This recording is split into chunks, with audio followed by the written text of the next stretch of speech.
O tema de todos os momentos que a gente vai ter aqui aos sábados é como construir uma vida que flua com leveza e coragem através do caminho de Jesus, né? Mas antes da gente conseguir efetivamente fluir com leveza e coragem, a gente tem que se libertar de uma série de questões que nos pesam, nos pressionam e nos aprisionam. Então, hoje a gente vai falar um pouco sobre o que são essas coisas. Então, hoje a gente vai falar um pouco sobre o que são essas coisas, quais são essas armadilhas que nos pesam, pressionam e aprisionam.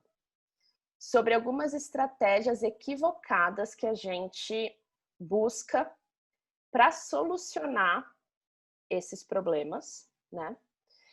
E a gente vai encarar o verdadeiro problema e, por fim, descobrir a verdadeira solução para a liberdade, né? Então, a verdadeira solução que o caminho de Jesus nos aponta para a gente poder viver livres, né? Oi, Tânia! Eu vi a Tânia entrando aqui. Que bom que você está aqui. Então, vamos começar pelas armadilhas. Para o pessoal que está chegando agora, eu só combinei antes da gente deixar o áudio desligado e ir colocando comentários no bate-papo, tá bom? E aí, no final do encontro, eu vou abrir para a gente poder conversar. Então, vamos para a primeira armadilha que nos pesam, pressionam, que nos pesa, pressiona e aprisiona. A primeira delas são expectativas irreais. A gente vive comparando a nossa realidade com um ideal que a gente tem na nossa mente, né? Então, a gente tem essa idealização. E aí a gente pode viver comparando a nossa realidade a esse ideal que a gente ainda não atingiu. E, geralmente, esse ideal, ele é uma vida que não tem dor, é uma vida em que a gente está sob controle de todas as coisas, é uma vida cheia de prazer, é uma vida de conforto e uma vida de felicidade, né? Em que a gente não sofre, em que nada de ruim acontece, e aí a gente vive com essa expectativa irreal de que a gente um dia vai chegar nesse estado em que tá tudo indo perfeitamente bem. E a gente, por conta disso, fica descontente do que a gente tem hoje, né? Das coisas como elas estão hoje. E o que acontece? Em alguns momentos da nossa vida, a gente até chega a experimentar circunstâncias em que a gente olha e fala: nossa, tá tudo encaixado, tá tudo muito bom, eu não tô sofrendo, eu tô sentindo que eu tô no controle, que eu sei para onde eu tô indo e tal. Mas logo essas circunstâncias desmoronam e a gente se vê de novo frente a uma realidade que não é a idealização que a gente tem. E isso nos pesa, pressiona e aprisiona. Por quê?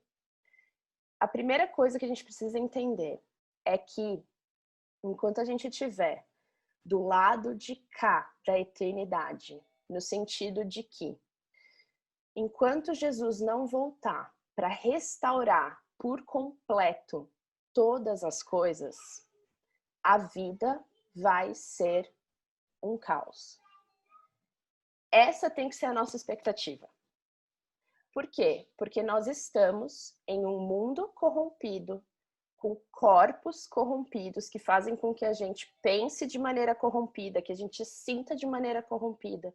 A gente está com relacionamentos corrompidos. Então, essa idealização que a gente faz é o anseio que a gente tem pela eternidade e pelo céu, porque nós fomos criadas para a eternidade, mas que não vai se concretizar aqui e agora. Então, essa primeira armadilha da gente viver esperando que um dia o céu vai chegar enquanto Jesus não voltar, a gente precisa se livrar disso para a gente poder viver uma vida de leveza e coragem. A segunda armadilha que nos pesa, pressiona e aprisiona são as falsas narrativas que a gente carrega. Então, ao longo da nossa vida, a gente foi vivendo e a gente foi criando na nossa mente narrativas que a gente usa para interpretar a realidade, para entender o que é verdade e o que não é verdade sobre mim, sobre Deus, sobre a vida, sobre o outro. E quando a gente é criança, a gente não tem consciência disso, a gente não tem consciência de que a gente está interpretando a realidade e tirando conclusões e formando pressupostos que vão ser os pressupostos que a gente vai usar para ler a realidade a partir daquele momento. E então aqui a gente tem os mandamentos da sua família de origem. Então você cresceu dentro de uma cultura específica da sua família que tinha determinados mandamentos do que é viver, de quem Deus é, de quem você é, do que vale a pena, do que não vale a pena, do que você pode ou não pode fazer. E além disso, a gente tem os mandamentos da nossa cultura que a gente está inserido e que também vão dando para a gente alguns pressupostos de como viver e de como agir. E tudo isso são narrativas que a gente vai carregando ao longo da vida. Só que qual é o ponto aqui? Muitas dessas narrativas são falsas. São narrativas que não correspondem com a verdade. Então, pode ser que ao longo de muito tempo você até esteja no ambiente de igreja, até esteja dentro de um lar em que as pessoas creem em Jesus e acreditam que estão seguindo o caminho de Jesus, porém carregam consigo narrativas que não correspondem à verdade que está na palavra. Então a gente precisa, de alguma maneira, mapear essas narrativas, dar nome para elas e trazer essas narrativas à luz da verdade, para a gente entender, peraí, isso que eu acho que Deus é, ele de fato é isso. Peraí, isso daqui que eu acho que eu sou e o que é a boa vida é de fato o que Deus diz que eu sou e que é a boa vida. Então a gente precisa se despir das falsas narrativas, tá? A terceira armadilha que nos pesa, pressiona e aprisiona é uma identidade frágil. E aqui a gente fala muito sobre autoestima, né? Sobre a gente construir o nosso senso de valor baseado nas funções que a gente exerce na vida e em quão bem a gente está exercendo essa função ou não, né? Então a gente atrela a nossa identidade ao que a gente faz e ao reconhecimento que a gente recebe ou não do que a gente faz. E isso é um lugar frágil para a gente colocar o nosso senso de valor e o nosso senso de quem a gente é. E além disso, a gente viver com essa sensação de que existe algo quebrado dentro de mim, o que é verdade, nós temos algo quebrado dentro de nós. Mas aí qual que é a estratégia que a gente usa para lidar com a sensação de que a gente está quebrado?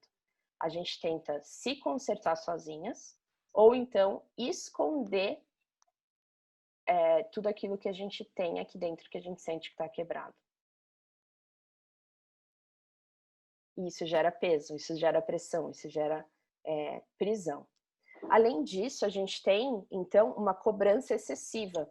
Então, se a gente vive tentando esconder o que está quebrado dentro de mim, ou tentando consertar aquilo que está quebrado dentro de mim, eu gero em mim mesma uma cobrança excessiva, em que eu me critico, eu me julgo, eu me condeno e eu me culpo. Se eu não correspondo àquela expectativa irreal que eu tenho de mim, eu vou me castigar, eu me critico, eu me julgo, eu me condeno e eu me culpo. E isso gera ainda mais pressão, ainda mais prisão e ainda mais peso. E quando a gente vive dentro da narrativa religiosa do cristianismo, essa parte aqui, às vezes, ela fica ainda mais aflorada, porque a gente tem uma consciência do nosso pecado e do quanto a gente tem culpa. E aí a gente acha que a gente precisa permanecer nesse lugar de ficar se sentindo culpada para poder receber a graça de Jesus, tá? Então, a narrativa religiosa em que a gente tem uma série de regras que a gente precisa seguir e que a gente às vezes falha em seguir, ela exacerbera essa quarta armadilha aqui da cobrança excessiva. E aí o que gera também? Uma outra armadilha, que é a comparação. A gente passa a olhar para o outro, olhar para o lado, invejando o que o outro tem, porque o outro está escondendo as suas partes quebradas também e está só projetando aquilo que tá bom e aquilo que está dando certo. E aí a gente passa a querer competir, então eu olho para o outro pensando assim, eu preciso me medir e ver se eu tô acima do outro, ou se eu tô abaixo do outro, ou se eu tô igual ao outro. E isso gera ainda mais isolamento e ainda mais vergonha, porque no fundo você sabe que você não que você tem coisas quebradas dentro de você que você não tá mostrando. E aí, quando você olha para o outro e o outro não mostra também as partes quebradas, você fica sentindo que é só você que tem aquilo quebrado dentro de você. E que você é a única pessoa que está com problema, né?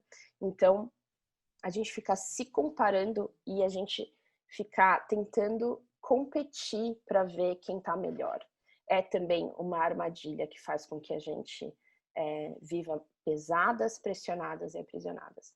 E as redes sociais, elas são um lugar em que a gente precisa tomar muito cuidado com o que a gente está vendo ali e acreditando do que a gente está vendo ali, tá? Além disso, existe a pressa, né? O imediatismo que a gente tem, que tem tanto a ver com a nossa cultura. A gente não tem paciência e a gente quer os resultados ao invés do processo. A gente quer chegar em determinados objetivos e metas que, de novo, a gente aprendeu através das narrativas que a gente acreditou, né? Do que é uma boa vida, do que é alguém que está dando certo.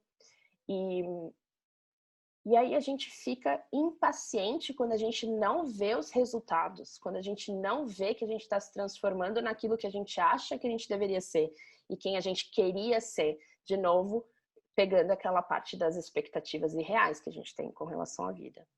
E o que o imediatismo e a pressa ansiosa causam na gente? Preocupação ao invés de presença. Então a gente vive esperando a próxima coisa que precisa acontecer, o próximo degrau que a gente precisa subir. E a gente não desfruta do aqui e agora e da delícia do processo de se transformar e de amadurecer e de mudar. Então aqui tem um panorama geral das armadilhas. Vou abrir aqui um pouquinho para o bate-papo para vocês comentarem aqui comigo. Coloquem ali no bate-papo com qual dessas armadilhas vocês mais se identificam ou se com todas. O que vocês acham dessas armadilhas que eu coloquei aqui? Acham que está faltando alguma? Coloquem aí no bate-papo. A Laís se identifica com a pressa ansiosa. A Lê já tinha falado que a gente compete para ver quem está pior também, de fato, com certeza. A gente pode se colocar mesmo nessa posição de vítima, e eu vou falar um pouco sobre isso. Cobrança excessiva e pressa ansiosa, identidade frágil, um pouco de cada coisa, quase todas. Ansiedade é a pior, a comparação e a cobrança. Um pouco de cada. Eu acho que é interessante que, assim, a cobrança, a comparação e a pressa, ao meu ver, elas são sintomas. Elas estão... E por serem sintomas, a gente consegue percebê-las com mais facilidade. Mas, geralmente, a cobrança, a comparação e a pressa está relacionada a gente ter expectativas irreais, falsas narrativas e uma identidade frágil. Tá? Então, aqui são as armadilhas que a gente precisa dar nome e perceber aquilo que está acontecendo, tá? Quando você não está com pressa, ansiosa, você também é cobrada. Isso é muito interessante da gente perceber, a Joelma disse, porque dentro das falsas narrativas, a gente, e pensando na narrativa da nossa cultura, e dentro da Fluirá, a gente entra mais no detalhe de cada uma dessas coisas, tá? Para pensar quais são os mandamentos da minha família, quais são os mandamentos da nossa cultura. A nossa cultura tem um mandamento inconsciente de que as coisas têm que ser rápidas, que a gente precisa ter uma certa velocidade na vida. Então, a gente, às vezes, se pressiona para corresponder a essa falsa narrativa da nossa cultura.